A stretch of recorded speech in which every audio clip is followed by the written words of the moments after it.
It doesn't matter if you have the best little house in the street, but no one knows about it. If nobody knows about it, then they're not going to come. Yeah. So you could have the best restaurant or the best house or the best whatever, but if people don't know that it's there, then they're not going to come. And now we're talking about marketing. And this is supposed to be an Airbnb. Can you tell we love marketing? Hey guys, welcome back to the Cindy Rendon podcast. Today, I have my awesome friend, Aubray. A lot of the times when I tell people that I'm in real estate, people ask me about Airbnbs. Mm-hmm. They say, hey, I was thinking about getting an investment property and, put it up on your Airbnb. What are your thoughts? And for the most part, I tell them, oh, I have a great friend, Aubray, who does that. And she loves it. Although she does have some cautionary tales. Yeah, I have some horror stories. Did you know that your first home would become a Airbnb when you bought it? Not essentially. I think I always wanted to have property and own property in various places, especially worldwide, globally, because I've lived all over the world. So I thought that I was going to buy a house in Texas and really be rooted here for a while, but my life is crazy. And so I bought this property and hosted a lot of people, my own friends, and just really enjoyed hosting other people. And then within the first year, I already put it on Airbnb and had one room on Airbnb. Mm-hmm. And then I opened it to 2 rooms on Airbnb, and I really liked it because it was passive income. Yeah. And then I ended up moving to Bali, Indonesia, and put my entire house on Airbnb. And I really focused on making sure that young professionals, traveling nurses, physical therapists, people who were digital nomads staying longer term were staying in my property. Mm-hmm. And that's kind of the sweet spot of where I ended up in Airbnb. Okay. And I loved it because it's long term. They take care of the property. And then from there, I just realized, I like to do this. And it could be a lucrative opportunity. Mm-hmm. And so I ended up just getting into it, and now I manage multiple properties and help other people to kind of do the same thing. Yeah. So whenever you say that you started that first room, mm-hmm. what was that like? Like, were you at the house or? Yeah. So I lived in the master bedroom, and it was a bedroom upstairs, and they basically had the full upstairs floor because mm-hmm. there was a full bathroom up there. And I remember my first 2 guests, they booked it together, and they worked for the railroad. Okay. And so they booked it to stay for a whole month, and they were my first ever guest. So it wasn't just a one-night stay, at the time. This was 2016, and it was like $20 to stay per night. Wow. And they booked this room. And I just remember thinking, oh my gosh, this is kind of creepy. I had stayed at multiple Airbnbs throughout my travels, but hosting is a whole different game. And so I was like, I don't know these people. They could be serial killers. They could kill me in my sleep. I don't know what. But so I told them, you can only book for 2 weeks. And if all goes well, then you can extend your stay. And that's exactly what happened. And I ended up hitting it off with one of the guys. The other guy was never there. And yeah, after that, we're still in contact and we're still friends, and that was 2016. And then from there, I just kind of continued opening my home to other people. Yeah, but I mean, Airbnb does have like a screening, don't they? Yeah, so there's different levels to it. You can require as a host to have a background check, like a government ID, all different things. But some hosts they don't care about that, and so they just let anybody stay. So for me, I require you have to be 25 and up, kind of like a hotel. You have to have a background check. You have to have the verified government ID. Just because of in my years, I was very loose with whoever I let stay, and then the nightmares happen, and then just anybody shows up. And so I kind of became more strict with who I allowed to book. Yeah. And even with that, just because somebody is booking and they have all of these credentials doesn't mean that that's the actual physical person staying at the property. Okay. Because that's real. Because, parents will book for their children and vice versa, and friends will book for people. And so you just have to use discernment with every booking, which, if you have a property manager who's helping to do that, you want somebody who is very wise and who can kind of fill out a person based off of what they send for a reservation request. Okay. So then you're the one that's managing everything right now. Yeah. So right now I'm managing everything. It's my least favorite part of it. I like buying the property, renovating the property, designing the layout of the property, especially with Airbnb. The best way to be successful is to create an experience for people. People want to show up to a place that they have not experienced in their own home. And so if you create something that's very modern or very eclectic or like a jungle vibe or a wooden cabin, something that makes you stand out and set apart, people want to go there to experience it because it's different from where they live. Yeah. And not only that, but you also open yourself to the photography industry as well. I've had many photographers use my house as a backdrop to many photo shoots over the years. Yeah. So, yeah. So did you is that how you started? Mm-hmm. I remember actually whenever you were looking for like wicker chairs and everything, you're like, this would look so cute in this room. And so I was obsessed with rattan and wicker, everything. So the giant peacock chairs, very boho, eclectic. That is my first house. And so everything was thrifted or from estate sales or whatever.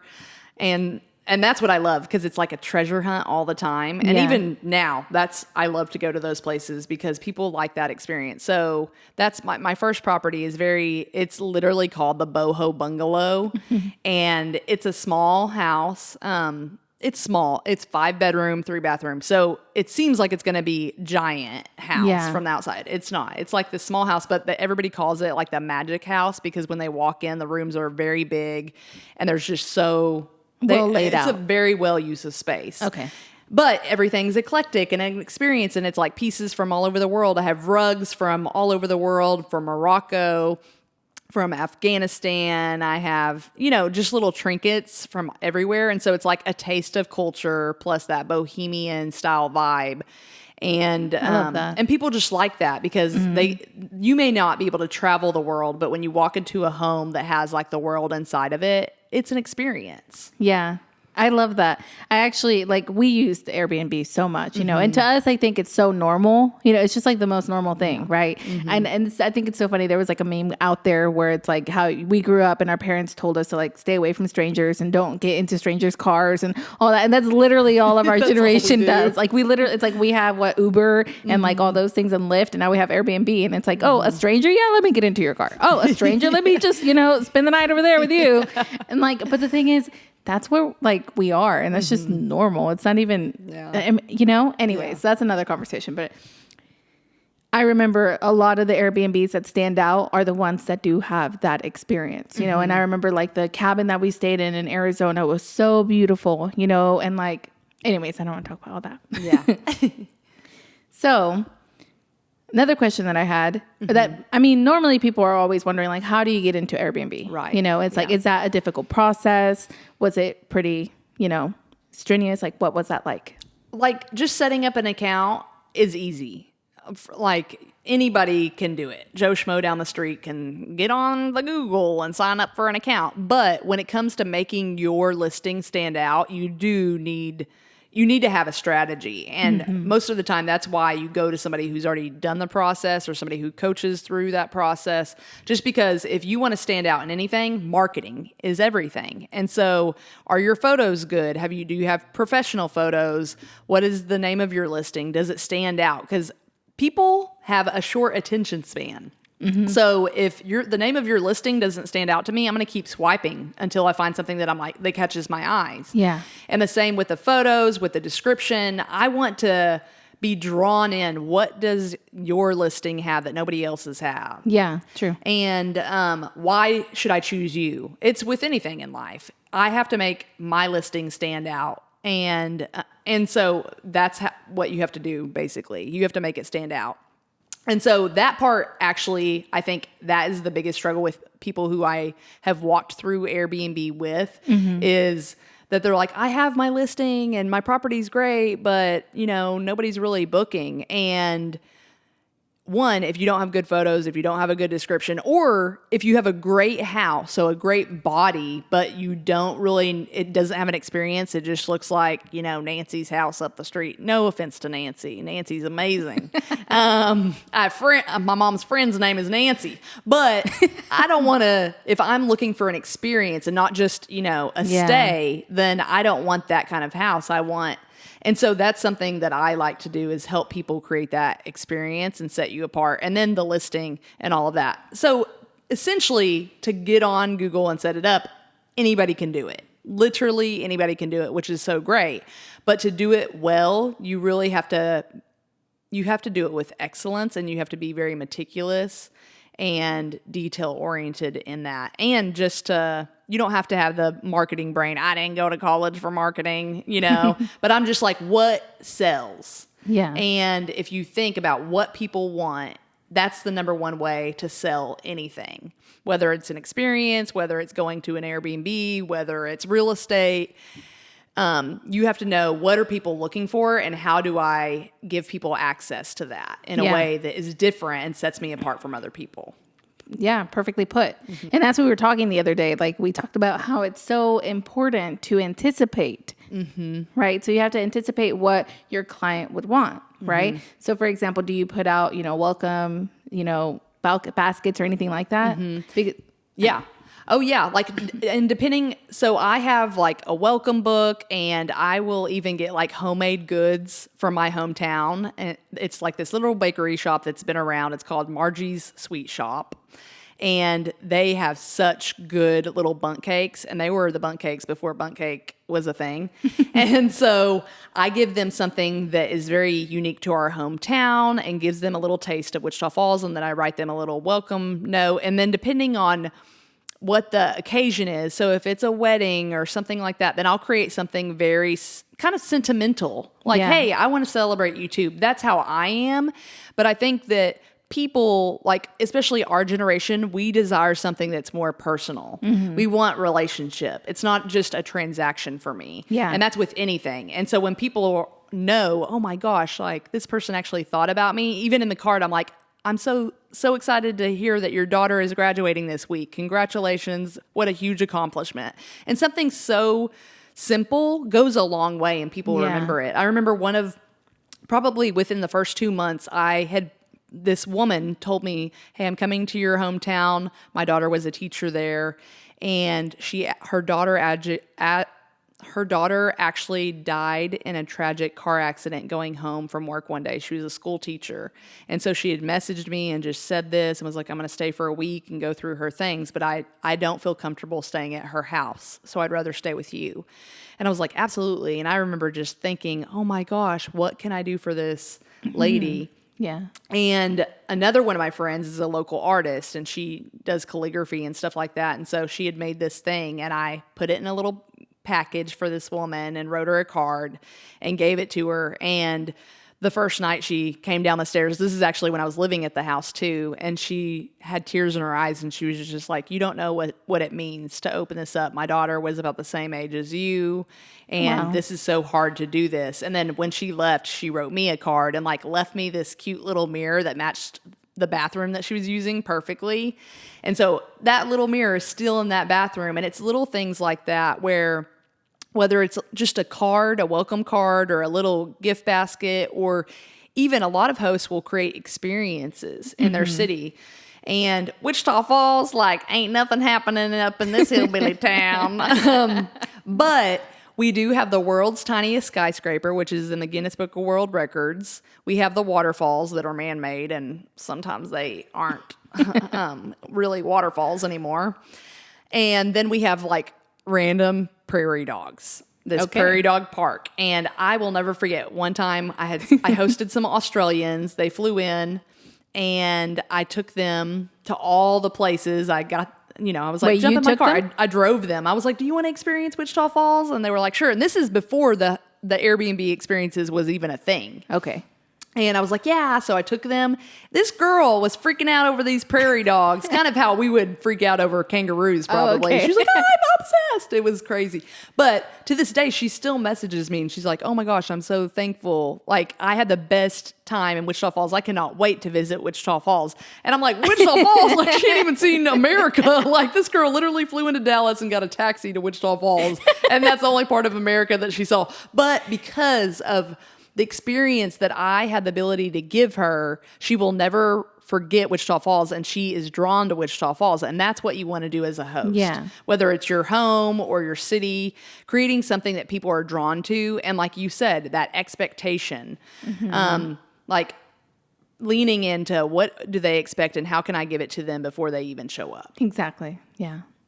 I had a friend who was a photographer and said that they would take pictures for other listings. Or maybe you were telling me about it. I don't know if it was you. Yeah. But anyways, I can't remember. I've heard that people take photos for Airbnbs and that way they actually like trade. Like photographers will trade. Oh yeah, for sure. Like for professional photos. And I like that's crazy to me that they were literally just traveling around taking photos for Airbnbs. Yep. Did you ever do that?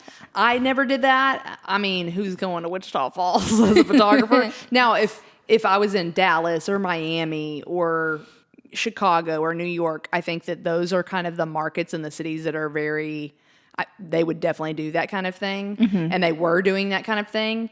And that's where it's at too, because you're getting really great photos. Well, hopefully great photos for a service. Yeah. So a stay is worth the value of X amount of photos or, so yeah. Yeah. There's actually somebody else in Kansas City who they created a whole Instagram account for their Airbnb, like for their house. And so they made it a whole like account where people would just find it and then like keep up with it. Did you ever do? No, I did that at first. I was like the boho bungalow on Instagram. And then I was honestly too busy because I was living in Bali, Indonesia, and maintaining Instagram accounts over there and social media over there and a lot of marketing over there.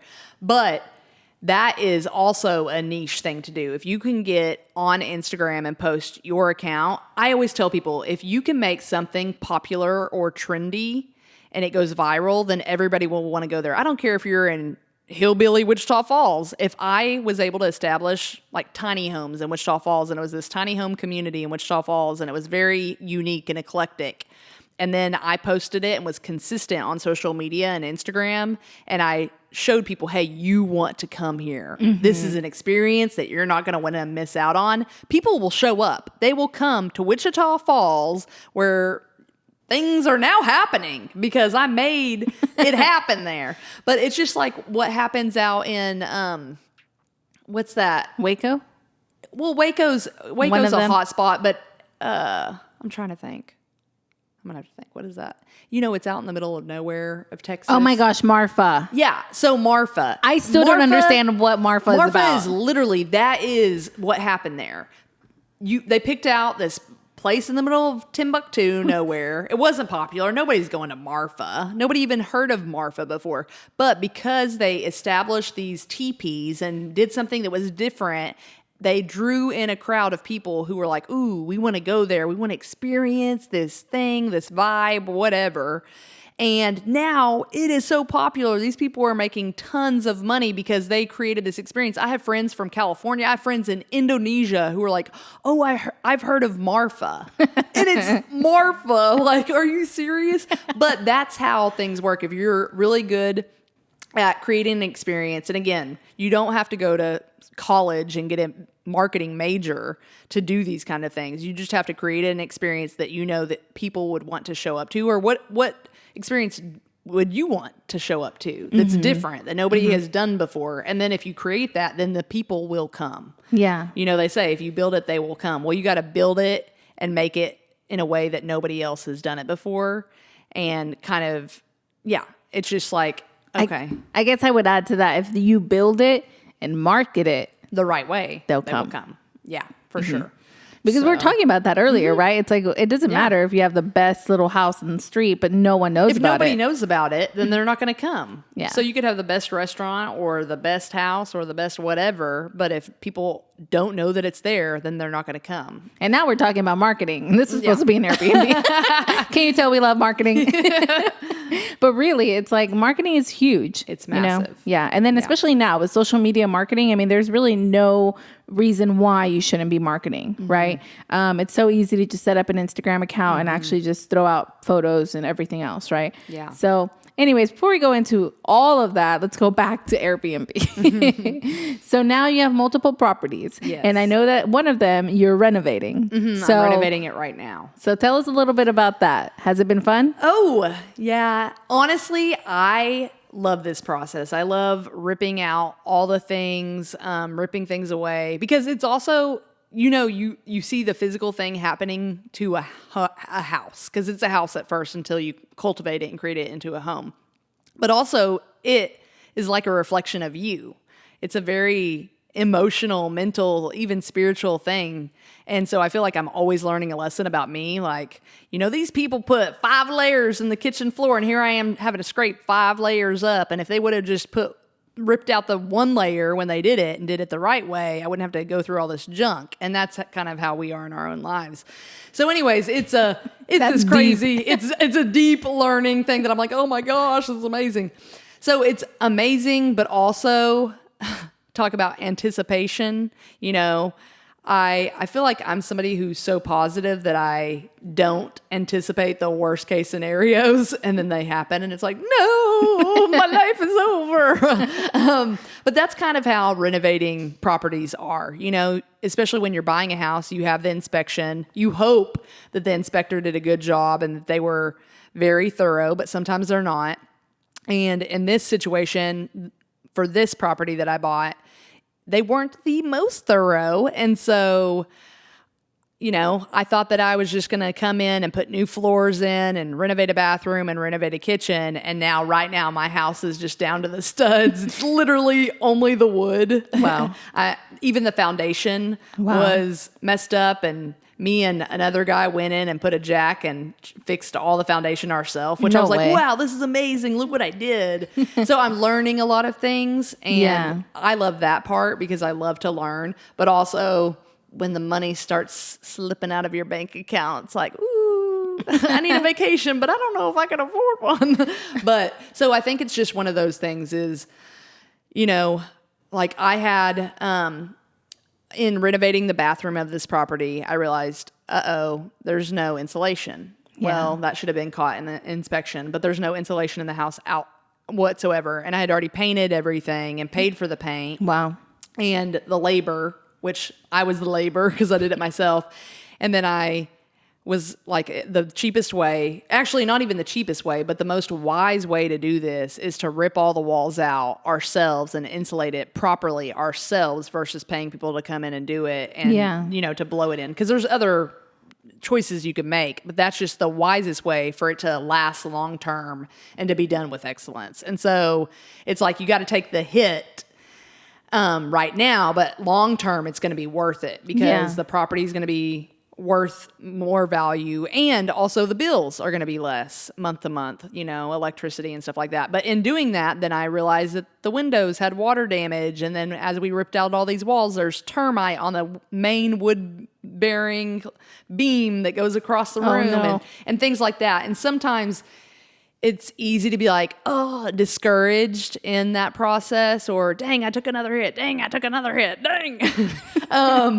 But honestly, I think I'm just so thankful that I can even have my hands on now 3 properties. Yeah. And so I don't look at it from a pessimistic perspective. Life happens. And whether it's life or buying a house, there's going to be things that are going to hit you around the corner that you didn't expect, but how you sit in that situation and how you respond to it is everything. And so things are going to come up, especially when it comes to buying property and renovating property and even hosting Airbnb or VRBO or short-term rental or long-term rental. Things are going to happen. That's life. But, so yeah, I think just my perspective on it, don't get me wrong. There's been times that I almost got a permanent twitch in my eye. There's been times where I was like, Lord, why me? Like, why are all these bad things happening to me? But I think at the end of the day, within a week, I'm like, okay, this is just life. And you got to just pedal to the metal, buck up, buttercup, keep it moving. Yeah. So, yeah. That's your pep talk for today. Love you guys. Love it. So you said short-term rentals. Okay. So let's talk a little bit about that. Yeah. Because what is the difference between a short-term and long-term rental? So short-term rental is really hosting on like Airbnb, VRBO, any kind of website like that. And it's more of, hey, I'm going to stay at your house for a weekend stay or a week stay, or even the 3-month stay for the traveling nurse who's coming in for 3 months. That kind of goes in that box of short-term rental. Long-term rental is kind of what a lot of people do, where they do longer-term lease. Like they have a couple who comes and takes over their whole property for a year. And so that is kind of the difference. And I've done both, and I've learned from both, and just based off of where I kind of thrive, I prefer short-term rentals just because you have access to the property more. If I wanted to host, have tons of people come into town, I have that opportunity to block those dates on my calendar and let all my friends come into town, or if you have a family reunion or whatever. Also, you make more money on short-term rental. That's just where it's at. Now, it's not always consistent. And so people like something that's more consistent. And if you want something that you are guaranteed to make $1,500 on this property every single month, then long-term is kind of your jam and where you should go. If you're somebody who you don't like things that are unpredictable, long-term rental is where it's at. If you're somebody who doesn't want to deal with drama that could happen, drama can happen whether you're long-term or short-term. But I think one of the things with long-term is when people stay at your property long-term, they don't take care of your house and as much. Not always, Long-term? Long-term. So if people stay at your house for a year or 2 years, they may not tell you what has happened in their house. Like if there's a leak, they may just be like, oh, it's just a leak. It's not that big of a deal. I don't need to tell the landlord. Things like that happen all the time. Or they have dogs, or they decide to smoke in your property, and maybe you don't care. But for me, as a owner, I'm very strict with the rules that I have. And so just from what I've learned, a lot of times, not everybody, because I've been a renter as well, and I'm not like that, but I do know that you're more inclined to get people who don't really care about your house because it's not their house, when it comes to long-term rentals. Sometimes you'll get the best tenants in the world. I've had some of the best tenants in the world, and sometimes I've had the worst tenants in the world. But I think that so that's kind of like what could happen on that end. Yeah. Now, short-term rental, the same thing could happen where people don't care about your property, but specifically on Airbnb, you're covered by $1 million insurance policy.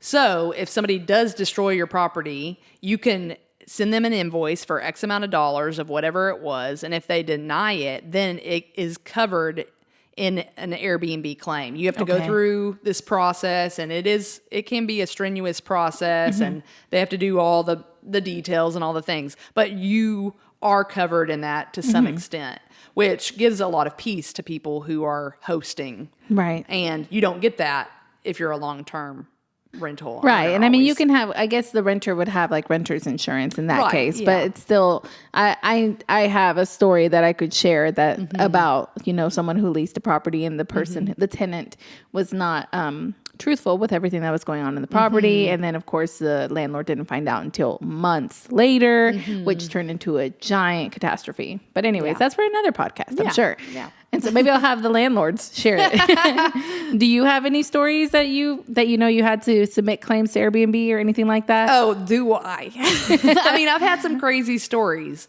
and I've managed my Airbnbs different ways. I've done only long-term rentals where 4 different people stay in the same house and they share the same living area and all the things. And then I kind of segued into renting out my entire house and kind of experiencing that and seeing what that was like. And I've had nightmare situations with both.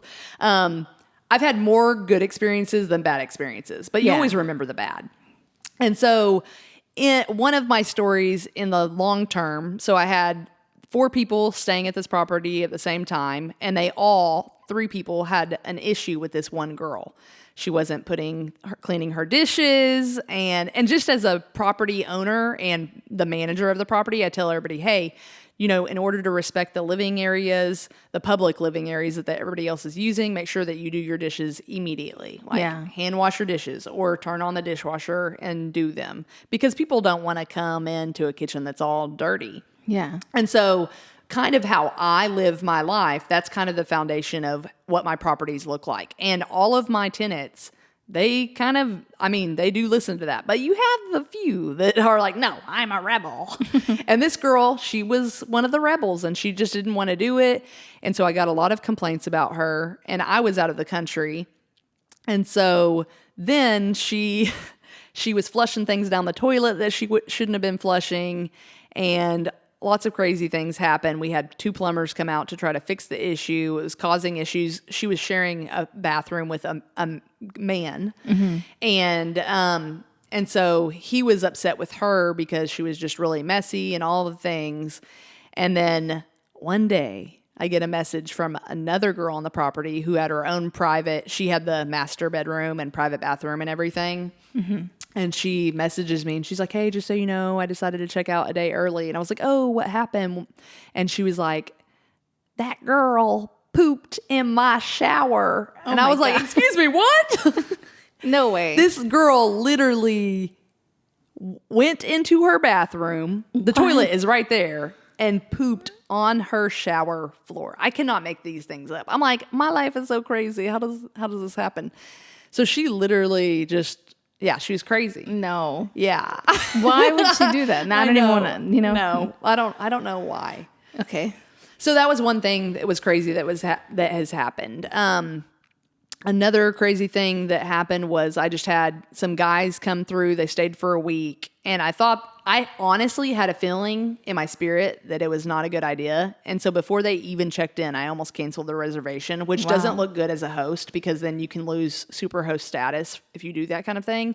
But I was like, oh, should I cancel the reservation just because I did not have peace? And I told my mom, and she's like, no, you're just worrying too much. And so I listened to my mom and I just allowed them to stay.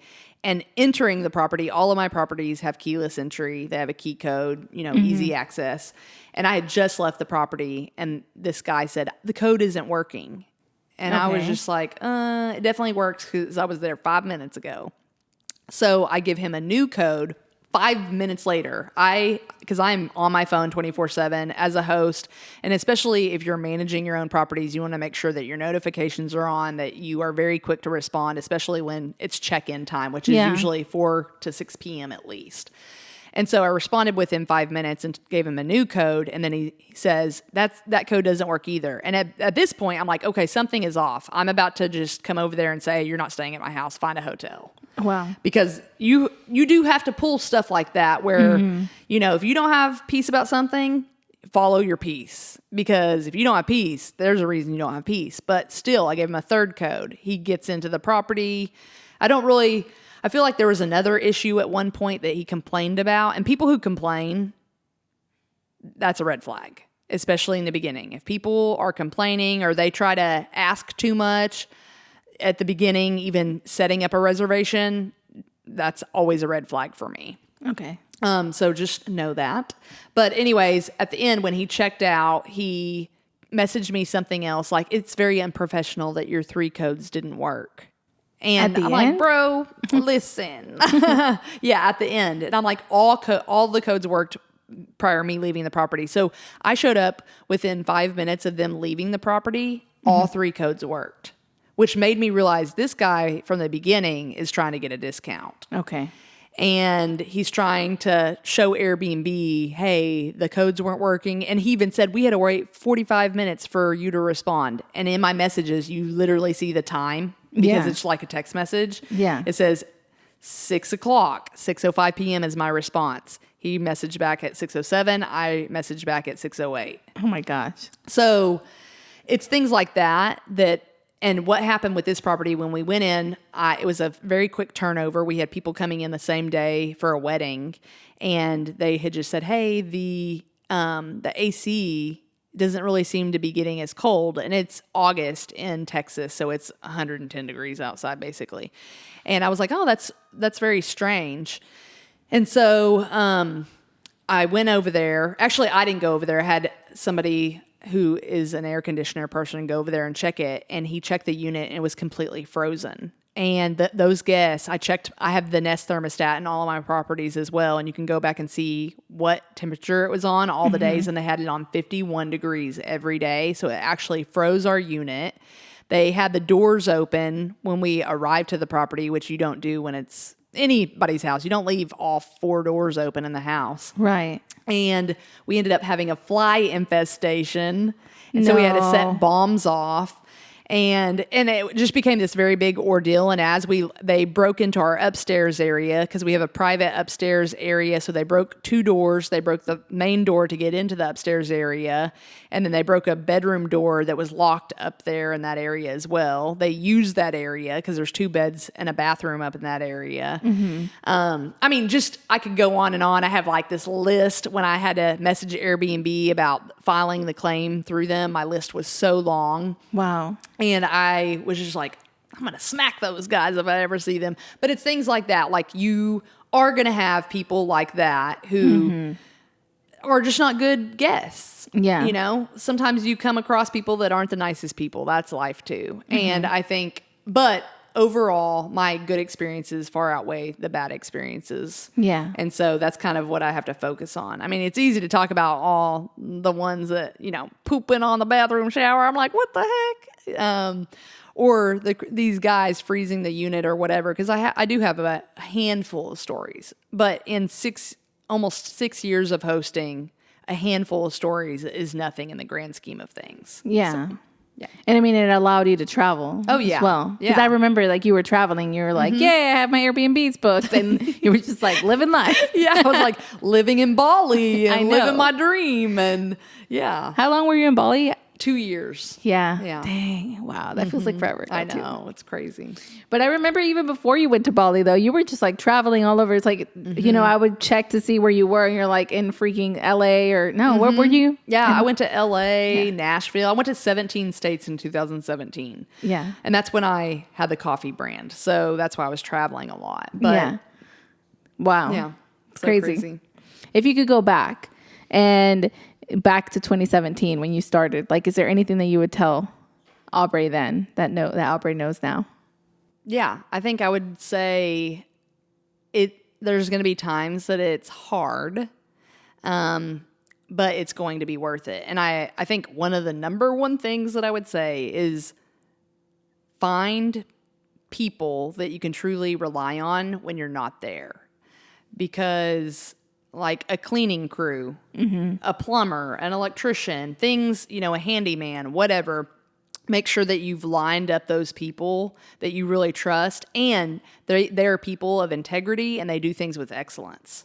Yeah. And they have the same standard that you do. Because for me, I want to leave people better than I found them. And I want to walk into a place and leave it better than I found it. And whether you're coming into my home or I'm going into yours, that's the experience that I want to give to people. And unless your plumber or your electrician or your housekeeper is on the same page, then they're not going to be able to cultivate that atmosphere for you, or they're not going to meet the standard that you require. Right. And so, even with my home, I want to make sure that it's not messy. I want you to walk in and be like, man, it's so clean. And wow, it's an experience. Oh my gosh, look at this cool furniture, whatever.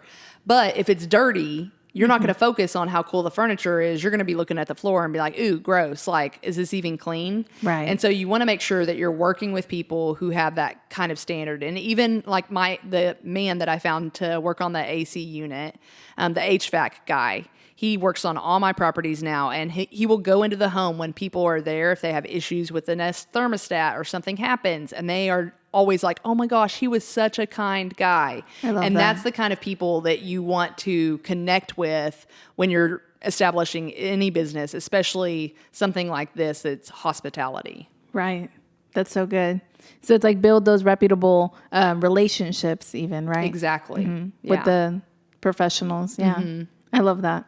You don't think about that. Normally people just wonder, like, how much can I get with this house? Like, if I buy this house, like, what's my return in investment, my ROI? And it's like, okay, but how are you going to manage this house? Like, are you prepared to, move forward? And do you have that team? Right. Exactly. So even the overhead in the beginning, knowing that if I buy a house, how much is a renovation going to cost? And also to create that experience, what budget do I really have to set up or to set aside so that I can do this? Because a lot of people think, I can have an Airbnb. I'll buy a house, renovate it really quick, and then put it on Airbnb. I'll just fill it with whatever furniture I find. But nothing worth having happens in a hurry. Good things don't happen in a hurry. And so even with Airbnb and with anything that I do in life, nothing happens in a hurry. And so you have to make sure that you just do things with excellence and consistency and integrity, because that is what cultivates an experience that people want to show up for. Yeah, I love it. All right. Well, I mean, we can go on forever. I have so many other questions that I want to ask, but it's like, man, we'll be here for 2 hours. Yeah. Well, thank you so much, Aubray. And yeah, how do people find you? I am on Instagram. You can find me on there. My handle is at AUBRAYS. That's my personal Instagram. I share all kinds of things, even, my renovation projects, Airbnb tips, lifestyle, whatever. And then that's basically where I'm at. So if you want to find any other things, then follow me there. Well, thank you so much, Aubray. And thank you for listening.